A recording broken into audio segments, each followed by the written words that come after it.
The Memphis Grizzlies have made Dillon Brooks available as a free agent, and for a Raptors team in desperate need of additional players for next season, could Masai Ujiri be planning a huge move to bring the player back to his hometown team? Let's get into it.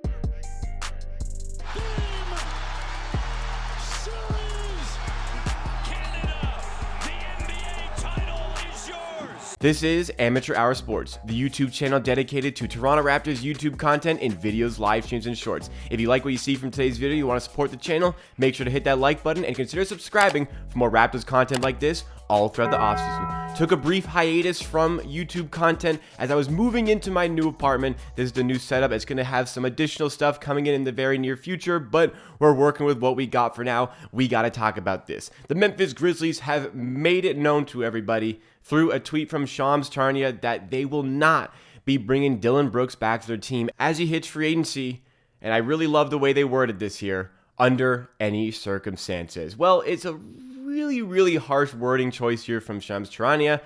I don't imagine this is his wording. This is coming from somebody within the team potentially, although I don't believe the Memphis Grizzlies intended to leak the information as harshly as this. Though I do feel as though they were not going to bring back Dillon Brooks to their team, it didn't need to be said like this. After all, this is a player who has given some great years to the Memphis Grizzlies. It just seems like the Grizzlies, if they want to go and hit their ceiling, they need to find a player who does the Dillon Brooks role better than Dillon Brooks. One of the players they were sniffing around at the NBA trade deadline was OG Anunoby, and reports are coming out now that the Memphis Grizzlies were offering up Dillon Brooks in that trade to get OG Anunoby. We already knew that the Grizzlies were really intent on getting OG Anunoby, and they offered up 3 first-round picks in order to get him.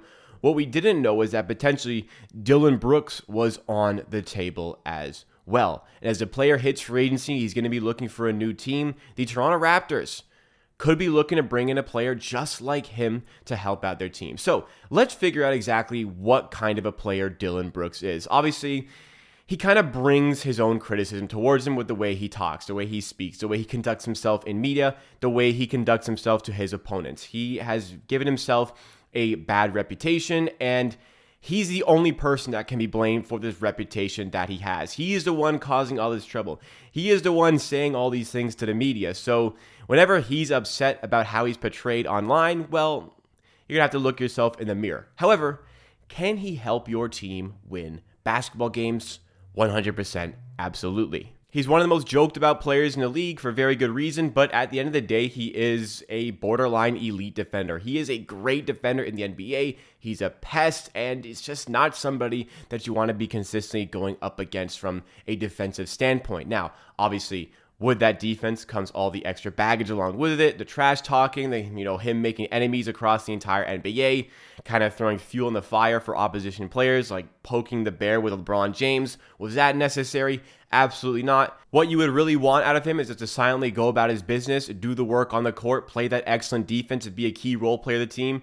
But that's just not something that he's capable of doing, it seems. On the offensive end is where he can really hurt his teams. In the last 2 seasons, his three-point percentages have really fallen off. And last season, his field goal percentage as a whole fell off a cliff. He shot 45% on twos last season, and a huge chunk of those 2-point shots come from the mid-range. And I've spoken about so many times why the mid-range shot is a bad shot unless you're one of the elite players in the league, You shouldn't be taking those mid-range opportunities. Dillon Brooks is not one of the elite players in this league. He's not one of the best players in this league. He should not be taking those mid-range shots. So the shot selection is an issue on the offensive end, but that's certainly something that a coach can work on. That's certainly something that you can work with Dillon Brooks. Outside shooting, can you scale back the amount of 3-point attempts per game he's taken? Can you only worry about the spot-up shooting? Can you only get him to catch and shoot 3-pointers?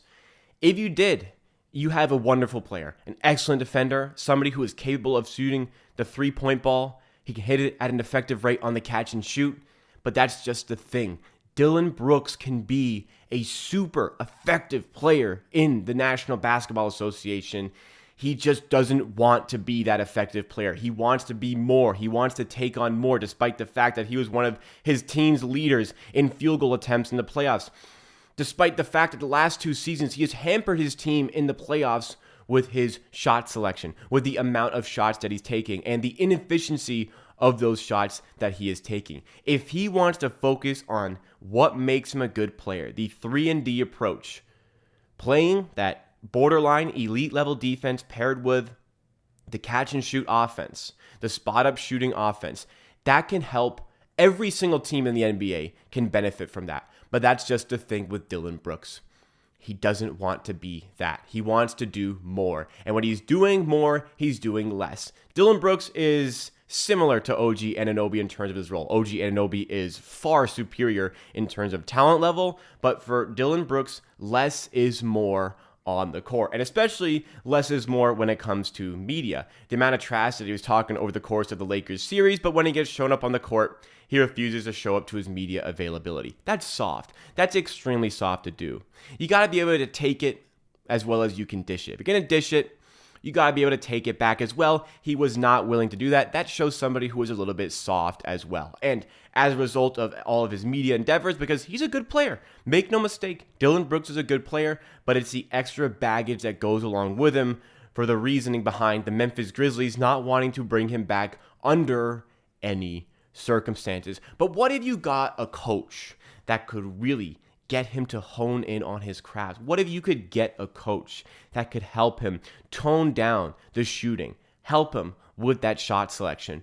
I think you can get a really, really good player out of Dillon Brooks. And as much as I admire the Memphis coaching staff, Taylor Jenkins in particular, I don't think they did a good enough job of honing in on Dillon Brooks and allowing him to hone in on the specific things that make him a good basketball player. Could the Raptors be more successful in this role? Potentially, but we also don't really know what went on behind the scenes of the Memphis Grizzlies. Is telling Dillon Brooks to tone down his shooting, to change his game up, to give him less of a role? Is that something that Dillon Brooks was willing to accept in his time with the Memphis Grizzlies? Perhaps this was communicated to Brooks, but he refused. Perhaps this was communicated to Brooks, and it caused a stir with the player, and perhaps it made him play even worse. Maybe just getting out of the way of Dillon Brooks allowed him to be the best version of himself that you could possibly get out there on the court, because the reality was, in that Lakers series, that Memphis Grizzlies team was more effective when Luke Kennard was there in his place. Obviously, Kennard can't play defense, but he does his job on offense, doesn't need the ball a lot. And even if he's not hitting his three-pointers, he's not getting the ball, Lakers players in that series, they had to go and stand beside him on defense because you leave him open, he's going to hit that shot. So he was much more effective for the Grizzlies than Dillon Brooks was. So Dillon Brooks, as far as his NBA career, what it's going to hold for the Mississauga native, he can be a phenomenal role player in the NBA if he accepts that.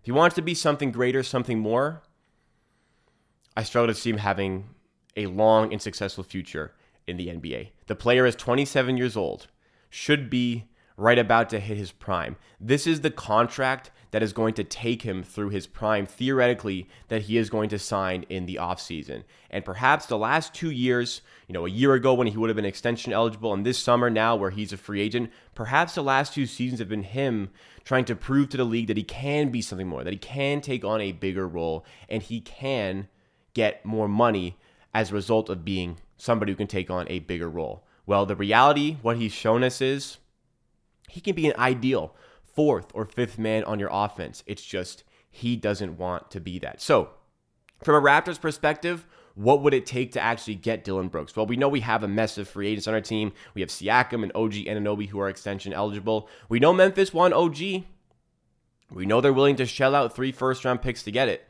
So what would have to happen for this trade to go down? The Raptors would have to give up OG Anunoby in the deal. You'd get 3 picks back from the Memphis Grizzlies. They would sign and trade Dillon Brooks because they have Dillon Brooks' bird right. So it makes it valuable to sign and trade for the player rather than just sign him outright. You get Dillon Brooks, they'd have to throw in something else like perhaps a Santi Aldama in this trade. OG Anunoby comes with a big asking price, 100%. You let Memphis handle paying OG Anunoby. You get an extremely light version of him with Dillon Brooks and a quality player in Santi Aldama along with those 3 first-round picks. That trade makes sense when you look at the skill set that Dillon Brooks possesses, but it does not make sense when you consider all of the baggage that Dillon Brooks is going to bring with him on that flight to Toronto Pearson Airport. Dillon Brooks, it doesn't seem to me like he is somebody who is willing to change, who is willing to accept his deficiencies and willing to accept a specific role in order to help a team. Dillon Brooks just seems like he wants to be thrown on a team, like, with all due respect, the Charlotte Hornets, the San Antonio Spurs, where he can go and do whatever he wants. He can take whatever shot he wants. He wants to go out and dare do what he wants.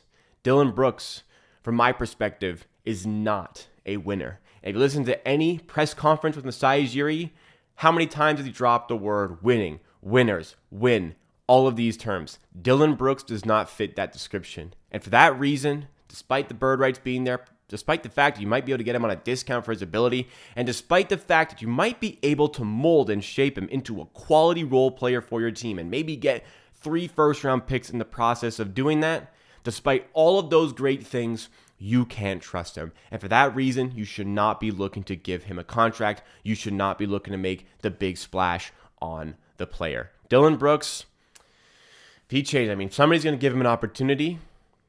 If I'm Dillon Brooks, OG Anunoby is showing the value of a quality 3-and-D role player. He is showing the value, and teams are willing to pay up for that. If Dillon Brooks, he should sign a 2+1, 2 years plus a player option, sign a bridge, show the NBA what you can do as a 3-and-D player, hone in on those specific things that make you a good player, and there can be a successful future. If he's not willing to accept that, he's going to struggle to make any more than really $15 million in the offseason. Some reports from Ramona Shelburne are saying that he asked for $25 million from the Grizzlies. We don't know the specifics, but this is definitely a player who does not understand who he is and needs a real good look in the mirror. The Raptors, as a result, will and should stay clear of the hometown player. What did you guys make of this video? What do you guys think of Dillon Brooks? Do you agree with me the Raptors should stay clear of him in free agency? Let me know your thoughts and opinions in the comments down below. Also in the comments, let me know what you think of the new studio, what I should throw up on this wall over here. It's very, very empty. I need something to put up. Let me know in the comments down below. Drop a like if you enjoyed, subscribe to Amateur Sports, and I'll see you again next time for another video.